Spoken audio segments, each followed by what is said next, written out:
Yes, sometimes it's very tiring. So most of the time I only sleep in the airplane, maybe a little bit of time in my hotel, then I have to leave to the next gig, back to the airplane, sleep a little bit, back to the next gig. So I retire and sleep as soon as I come home.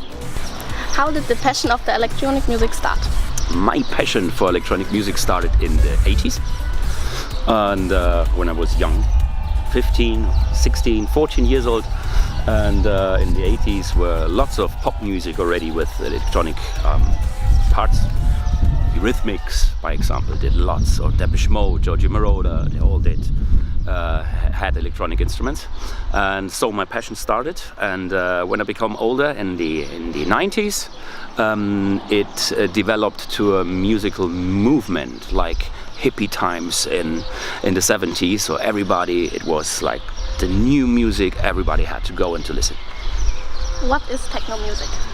Techno music is, to make it simple, it is music produced and done by electronic instruments like synthesizers, drum machines. Of course we can record an acoustic guitar, but most of the time it's all done by electronic instruments.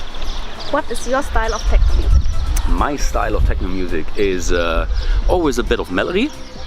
Back in the 90s I played mostly trance music. Now it's more melodic techno and progressive house, which is a bit more groovy, not as fast as trance is, and always a little bit of melody.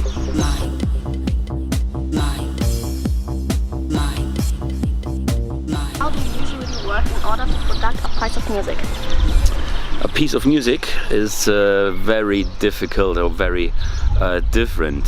Sometimes it happens when I'm taking a shower and I have a melody in my head and I run to the studio and try to put it in. It's always like inspiration, and when the inspiration comes, it works.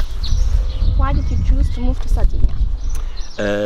I moved to Sardinia because it's the most beautiful place on earth, I think. And for me, the good thing is I only need my studio, good internet, which I'm still waiting for, and I need an airport so I can do my job. Do you like or do you know any Sardinian music? Yes, the launetta or launettas. It's a very interesting instrument. I only know it here from Sardinia. It's like a flute and it sounds very special. It must be very difficult to play it. And I want to try to make a record with the launettas.